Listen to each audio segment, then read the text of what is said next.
보통 일베들의 시대에 사실 이 책 웬만하면 안 가져오려고 하긴 했어요. 다른 책들도 많으니까. 웬만하면은 뭐 여러분들도 이런 책 알고 싶지 않을 거 아니에요. 일베들이 이렇게 놀렸다고? 우리가 사실 일베 그 자체가 되어가고 있다고? 이런 거 누가 알고 싶겠어요. 그런데 노무현 재단에 이번에 한 래퍼를 상대로 고소를 하셨죠. 래퍼 이기 아주 이름도 말을 해주고 싶지 않습니다. 홍보를 해주고 싶지가 않아요. 노무현 그 특유의 일베 미모로 고인 모독을 하고 조롱을 하는 가사로 가득하 있고 시작 시간이나 날짜 선정이나 티켓 값이나 그 모든 게 그냥 노무현 전 대통령 서거일을 조롱하는 걸로 얼룩져 있더군요. 나도 이런 거 들고 싶지 않았어. 근데 저는 알다시피 뉴스에서 일합니다. 이거 아침 뉴스로 나갔어요. 아침 뉴스로 그 노래나 그런 걸 다 듣는데 자신의 추잡함과 저열함과 그런 것들을 아주 즐겁게 즐기는 것. 언제부터 이 코러스가 났을까요? 그 나이가 좀 있으신 분은 알 겁니다. 일베라는 게 나도 이거 말하면서 솔직히 이게 모르길 바래. 일베라는 게 그때 당시 국정원들이 중고등학생 대상으로 맞아요. 중고등학생들 대상으로 만들어진 일종의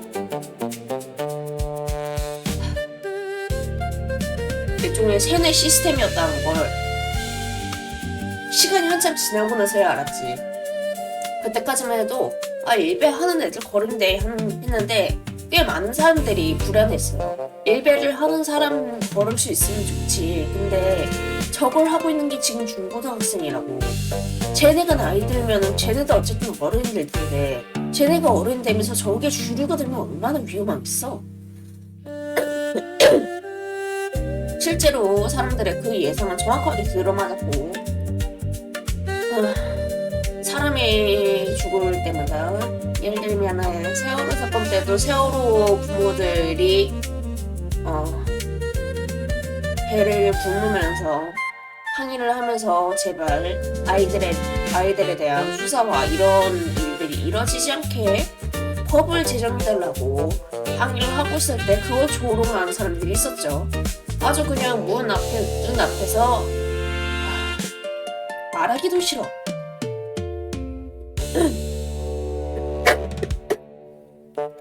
그 앞에서 천박한 짓을 해댔죠. 말하기도 싫어요 그냥. 그래서 조금 설명을 하자면 죽은 아이 일단은 배를 단식 투쟁을 하는 부모들 앞에서 치킨을 먹으면서 조롱을 했고 죽어간 아이들이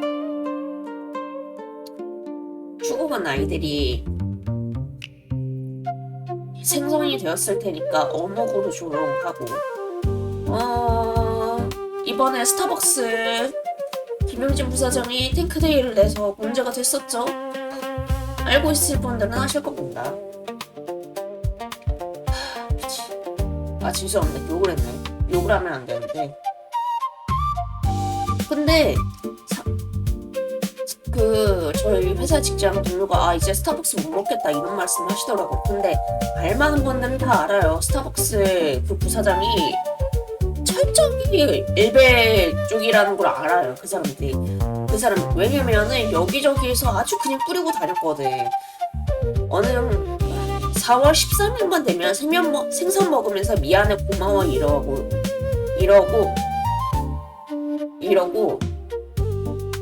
아니다 4월 13일이 아니라 4월 16일만 되면은 생선 먹으면서 미안해 고마워 이러고 있고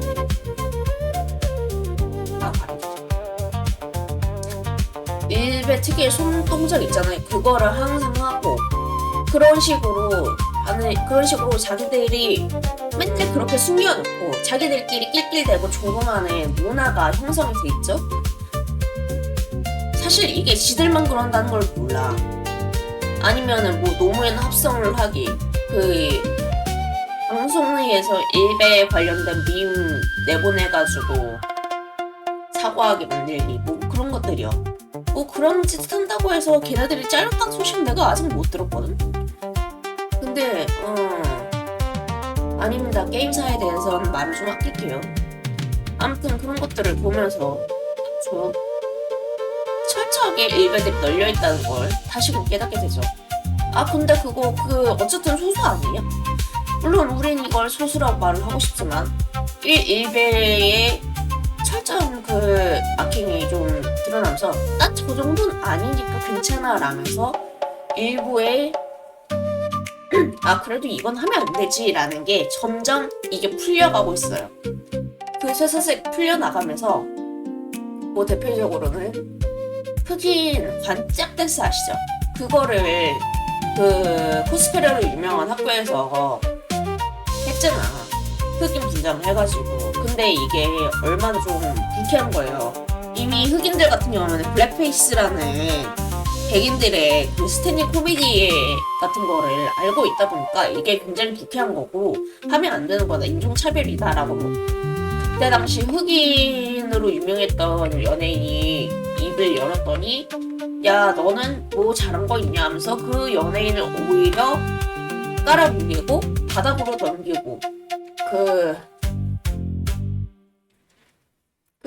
연예인 자체를 아예 한국에서 못 보게 만들었죠.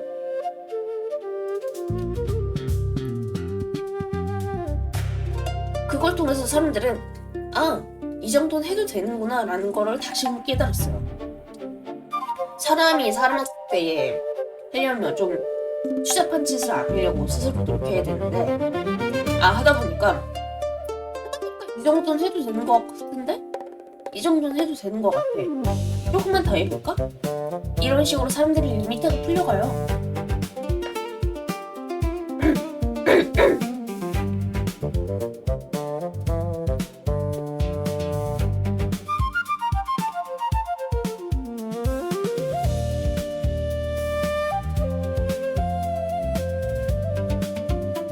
그래서 이 책에서 말하죠. 보통 일베들의 시대가 왔다고.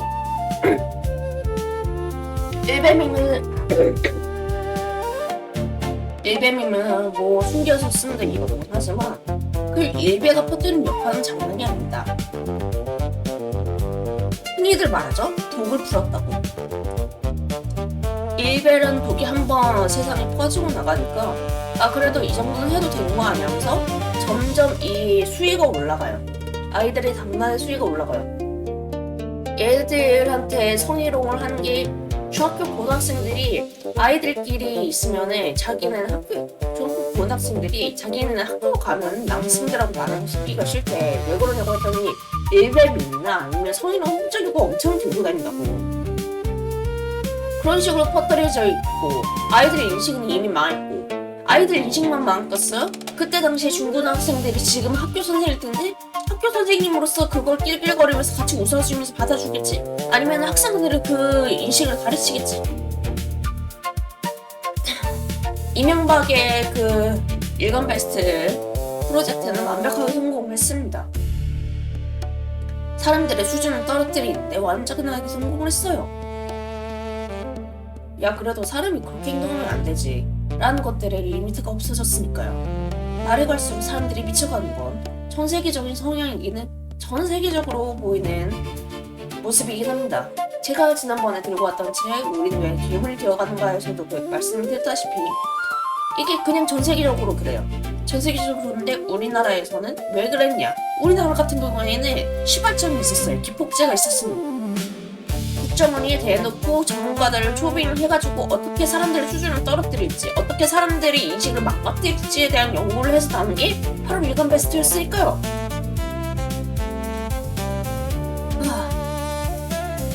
길거리를 돌아다니면 평범한 사람하고 대화를 하면서도 이 사람이 과연 내가 생각하는 평범한 대화를 하는 그런 사람일까? 과연 이 사람이 그걸 안 하고 있을까라는 의심을 지우기가 힘듭니다. 점점 어른이 될수록 안 그래도 사람을 만나기는 어려워지는데 이게 자기들끼리 당연하다는 듯이 하니까 불쾌해질 수밖에 없어요. 그렇다고 해서 사람을 안 만날 수도 없고 그러면은 최소한 우리만이라도 그런 그런 생각을 하지 않게 하려면 어떻게 해야 될까? 혹은 이런 사람들은 왜 그럴까? 라는 생각을 할 수 있는 오늘의 책 보통 일베들의 시대입니다. 그러면 낭독을 시작해볼까요?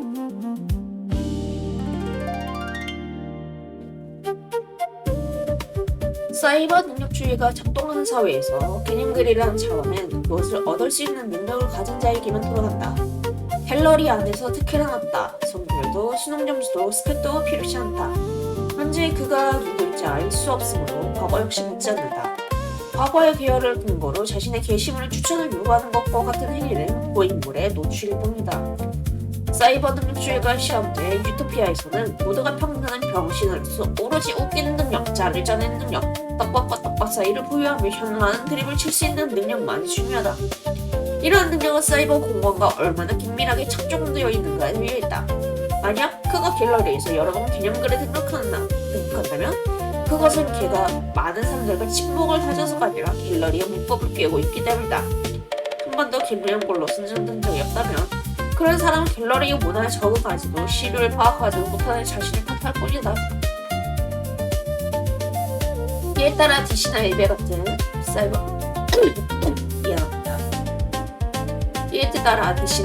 사이버 능력주의 온라인 사회에서는 어그로를 끄는 것도 하나의 능력이 된다. 어그로란 화를 뜻하는 어그로베이션을 취약한 어그로인데 이는 원래 온라인 게임에서 자주 사용되는 용어였다.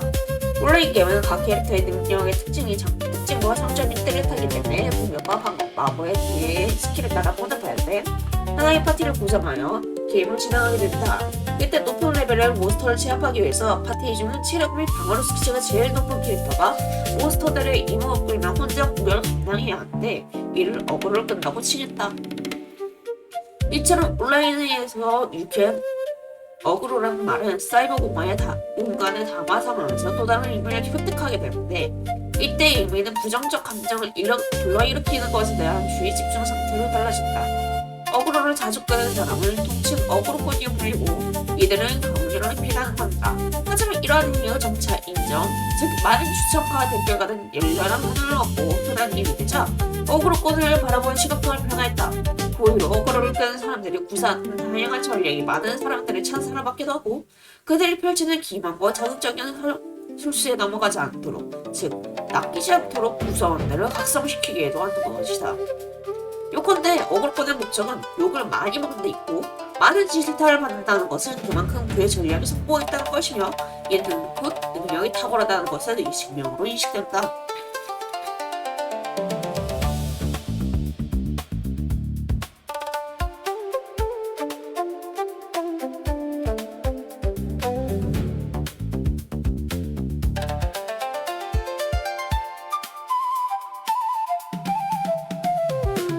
또한 그가 던진 떡밥이 정확히 어그로의 대상들이 보면 성스러운 것이어야 한다는 점에서 성공적인 어그로꾼은 상대방의 약점을 명확하게 이해하는 전략가로서의 찬사를 받게 된다.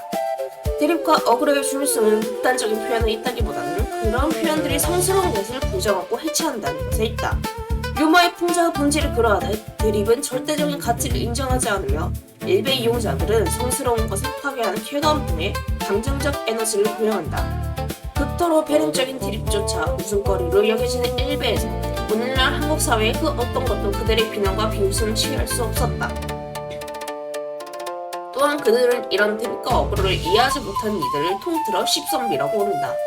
이때 십선비란 단순히 유교사상을 비하하기 위해서만 사용되는 말이 아니다. 그보다는 모두가 인정함을 즐기는 막상스러운 분위기에 적응하지 못하고 진지한 태도를 견지하며 소득적으로 질타하는 이들을 싸잡아 비난하는 말이다. 일부 이용자들에게 십선비는 어그로를 끌기 위해 엉뚱하고 자극적인 주장을 하는 사람들보다 훨씬 더 많은 비난을 받아야 회화에 세상된다. 일부 이용자들의 십선비는 커뮤니티 분위기의 특유의 정서를 이해하지 못하는 난독증 환자들의 집단 형편, 이 말이 자주 진보 세력을 지칭하는 말로도 쓰인다는 점에서 무기력하고 한심함에 잘난 척하는 사람을 경멸하는 의미로도 사용된다. 웃길 수 있는 능력이라는 단 하나의 잣대로 구성된 경쟁체제에서 물리적, 도덕적 잣대는 거추장스러울 뿐이다. 더 많은 사람들의 주목을 끌고 더 많은 반응을 이끌어내야 하는 웃음 시장에서 공정한 경쟁 이외의 가치는 웃음 것이 된다. 더 많은 주목을 이끌어내는 방법이 어그로라 할 때 이를 비난하거나 과도한 주목 금지를 개탄하는 사람들은 쉽선비가 되는 것이다. 그립 형성과 일베의 탓은 신목 금지로 대표되는 사이버 능력주의가 광범위하게 퍼지자 DC에서는 기존의 엽기 콘텐츠를 넘어선 높은 수위의 게시물들이 폭망하게 된다. 이미 2000년대 초반 딴지일보에서 이어 DC를 초토화하던 전설적인 악플러 시벌 교원과의 전투를 통해 맥락 없는 비난과 금기를 넘나드는 욕설에 대한 면역력을 가지고 있던 DC 무비였다. 나날이 거대해지는 갤러리의 규모와 높아지는 리즐률은 웃음을 생산하기 위해 투여되는 노동의 가치라를 초래했다. 주목을 받기 위해 공들의 콘텐츠를 만드는 것보다 자극적인 제목과 콘텐츠를 게시하는 것이 훨씬 더 유리한 환경이 된 것이다. 바야흐로 막장의 시대에 걸렸다.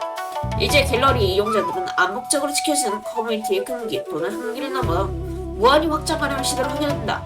금기를 깨부수는 패러디 전통을 따라 도인을 희롱하는 것도 개의치 않고 대구 지하철 단 세월호 참사 같은 사회적 비극의 시상자는 물론 유가족도 농담의 대상을 참기 시작했다. 오랫동안 혼수 상태에 있다 사망한 야구 선수 역시 웃음꼴을 가졌다. 전현직 대통령 없이 예외가 될 순 없다. 이러한 농담들을 통틀어 드립으로 지식해줬다. 드립이란 애드립을 줄임말로 애드리브가 정해진 원본의 대본에 의존하지 않고 상황에 따라 배우가 즉흥적으로 표현하며 그게 활기를 불어넣는 희준한 점을 고려할 때 드립이란 신조어는 그 말 자체로 농담의 명암을 드러낸다. 애초에 드립의 용법은 텔레비전 버라이티 프로그램에서 흔히 볼 수 있는 험하고 얄팍한 애드립을 비난할 때 쓰리던 개드립을 말에서 출발했다. 이 신조어 출처는 DC 코길이다.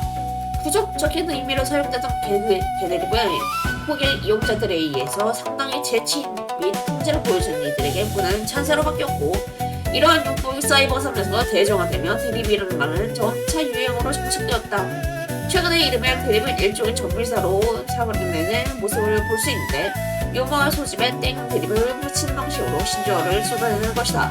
땡땡 드립은 앞에 어떤 단어가 붙는 거에 따라 하나의 장르를 파악될 수 있고 그 장르는 반드시 몇 가지 문법을 전제로 한다. 만약 이러한 형식을 유머를 일본의 비평가 아즈마 히로키의 말을 빌려 데이터베이스화될 것이라고 말할 수 있다면 얘들 또한 데이터베이스화된 유머라고 할 수 있을 것이다.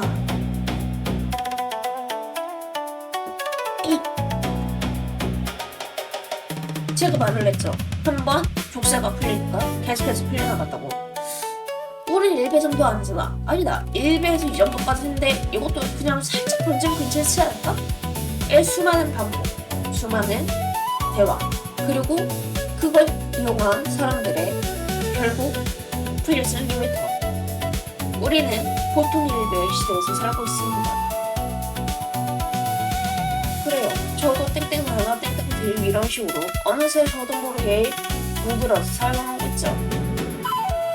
우리 모든 일배일지도 모릅니다. 저 다시는 마찬가지고요. 아 저는 아니에요. 저는 그럴 리 없어요 라고 말을 하기에는 우리도 이미 그런 단어들을 쓰고 있잖아요. 스스로를 부정하고 싶어도 스스로를 부정하기에는 너무 많은 것들을 배우고 있는 우리. 우리는 과연 이 일배들하고 멀리 떨어져 있다고 주장할 수 있을까요?